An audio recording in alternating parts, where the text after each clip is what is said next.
नमस्कार, न्यूज 18 देख रहे हैं आप और मैं हूं आपके साथ रुंझुन कोहली। आज हम बात करने वाले हैं कि कैसे बीते दिनों में आई आपदा से जम्मू कश्मीर और हिमाचल में टूरिज्म बुरी तरह से कट चुका है। टूरिज्म घट गया है और साथ ही व्यापारियों का धंधा पूरी तरह चौपट हो गया है। सबसे पहले हम बात करेंगे हिमाचल प्रदेश के प्रमुख पर्यटन स्थल मनाली की, जहां हाल ही में आई भीषण बाढ़ के कारण यहां का व्यापार ठप हो चुका है।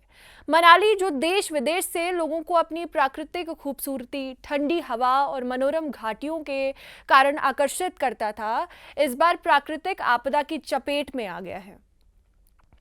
बीते अगस्त महीने में हिमाचल प्रदेश के कुल्लू जिले में ब्यास नदी और मनालसू नाले का जलस्तर बढ़ गया था, जिसकी वजह से भारी बारिश हुई और भूस्खलन हुआ और इस कारण नदी और नाले में उफान आया और कई इलाकों में बाढ़ जैसे हालात बन गए।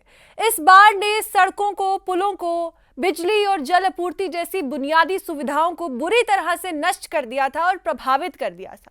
इस प्राकृतिक आपदा ने न केवल मनाली की सुंदरता को छीन लिया है, बल्कि यहाँ के लोगों के जीवन को भी अस्त व्यस्त कर दिया है। बाढ़ की वजह से कई गांव कट गए हैं, यातायात ठप हो गया है और लोगों को अपने घरों को छोड़ना पड़ रहा है।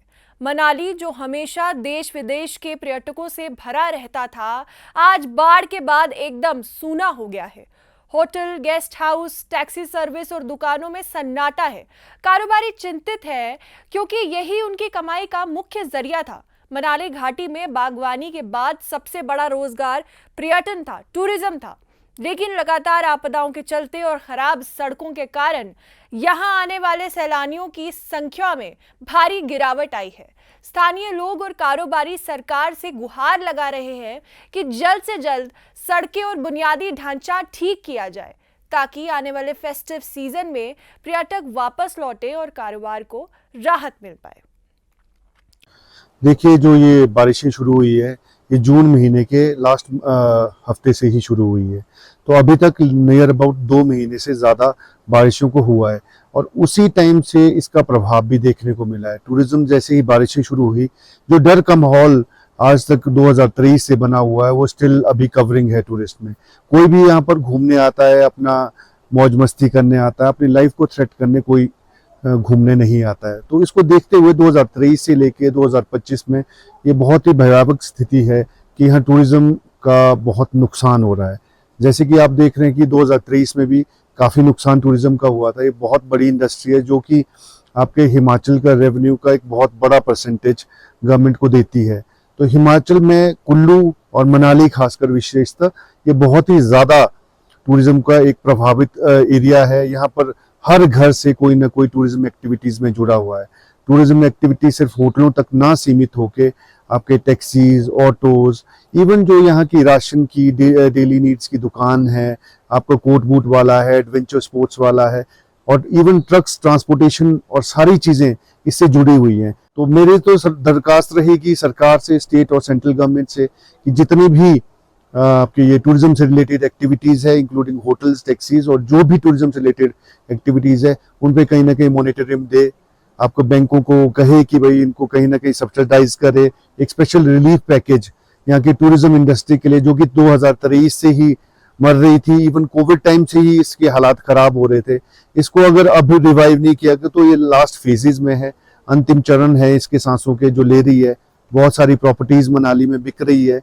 तो मेरा सरकार से अनुरोध है कि अगर आप इसको कहीं ना कहीं लास्ट ऑक्सीजन या कहीं ना कहीं तरीके से आपको इसको रिलीफ नहीं दे पाए, तो आने वाले टाइम में बहुत अफसोस के साथ कहना पड़ेगा कि यहाँ टूरिज्म के लिए शायद कोई आए ना, और ना ही टूरिज्म एक्टिविटीज या होटल्स वगैरह आपको यहाँ देखने को मिलेंगे।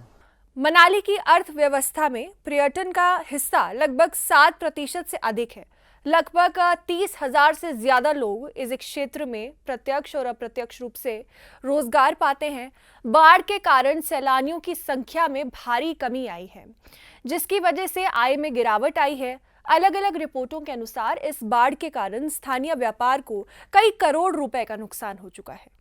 देखिए, सबसे बड़ा इफेक्ट तो टूरिज्म पर ही हुआ है, क्योंकि मनाली कुल्लू जो है वो टोटली टूरिज्म पर डिपेंड है। और आज लगभग मैं बताऊं 1.5 महीने से ऊपर हो चुका है जो टूरिज्म बिल्कुल प्रभावित इसमें हुआ है। काफ़ी लोग भी जो काज़ा वगैरह से भी मनाली की तरफ से होके जाने वाले थे वो भी फंसे हुए थे, वो भी बड़ी मुश्किल से निकले काफ़ी दिन स्पेंड करने के बाद। और अभी 1.5 महीने से लगातार जो है टूरिज्म व्यवसाय में जो है पूरी गिरावट आई है। और मुझे लगता है कि अभी जब तक ये रोड पूरी तरह से क्लियर नहीं हो जाते हैं या जो ये प्रेडिक्शंस आ रही हैं वेदर फोरकास्ट को लेकर, तब तक थोड़ा काम उठना बहुत मुश्किल है मुझे लग रहा है टूरिज्म सेक्टर में, और इससे लॉस तो काफ़ी ज़्यादा है।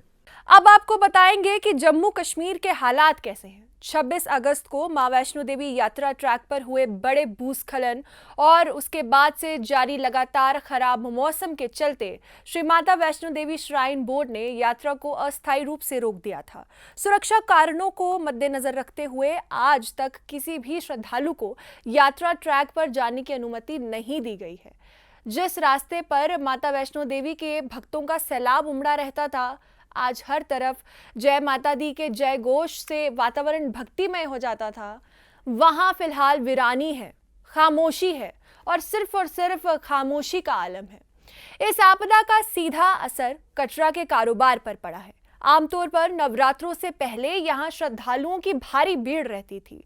होटल, रेस्टोरेंट, ढाबे और ड्राई फ्रूट की दुकानें श्रद्धालुओं से गुलजार रहती थी, लेकिन इस बार पूरा बाजार वीरान है। ये तो देखो नुकसान ही नुकसान है। जम्मू कश्मीर में आई प्राकृतिक आपदा के चलते वैष्णो देवी यात्रा पर प्रशासन द्वारा रोक लगा दी गई थी। इससे भक्त तो परेशान है ही, लेकिन कटरा के कारोबार पर भी इसका बहुत गहरा असर पड़ा है। आमतौर पर नवरात्रों से पहले यहाँ श्रद्धालुओं की भारी भीड़ रहती थी, लेकिन इस बार कटरा की गलियां सूनी पड़ी हैं। मार्केट में स्थित होटल, रेस्टोरेंट, ढाबे और ड्राई फ्रूट की दुकानें सब वीरान हैं। वैष्णो देवी जी की यात्रा बंद है, उसके चलते कटरा के होटलियर्स हो, कटरा का व्यापार हो, यहाँ पर काम करने वाले टैक्सी यूनियन हो, ऑटो यूनियन हो, इसके अलावा कोई भी व्यापारी हो, करोड़ों का नुकसान यहाँ पर व्यापारियों को झेलना पड़ रहा है। व्यापारी श्राइन बोर्ड से उम्मीद लगाए बैठे हैं कि जैसे ही मौसम साफ होता है श्राइन बोर्ड जो वो यात्रा खोले, क्योंकि इस टाइम जो है वो पीक सीजन माता वैष्णो देवी जी की यात्रा में रहता था। कारोबारियों को इस समय जो वो काफी मुनाफे की उम्मीद रहती थी। और इसके साथ ही अगर हम बात करें तो अब कुछ दिनों बाद जो नवरात्रों की भी शुरुआत होने वाली है, और नवरात्रों के दिनों में लाखों श्रद्धालु माता वैष्णो देवी जी की यात्रा करने के लिए आधार शिविर कटरा में पहुंचते हैं। कटरा शहर इस समय वीरान है। व्यापारियों ने उम्मीद लगाई है कि मौसम साफ होते ही श्राइन बोर्ड द्वारा फैसला लिया जाए और यात्रा को खोला जाए, लेकिन दूसरी तरफ हम बात करें तो मौसम अभी भी बिगड़ा हुआ है। हल्की फुल्की बूंदाबांदी इस समय भी कटरा में देखने को मिल रही है, जिसके चलते अभी तक श्राइन बोर्ड द्वारा यात्रा को अस्थायी रूप से बंद किया गया है। होटल कारोबारियों का कहना है कि आज से पहले कभी ऐसा नहीं हुआ है कि किसी प्राकृतिक आपदा के चलते यात्रा इतने लंबे समय के लिए बंद हुई।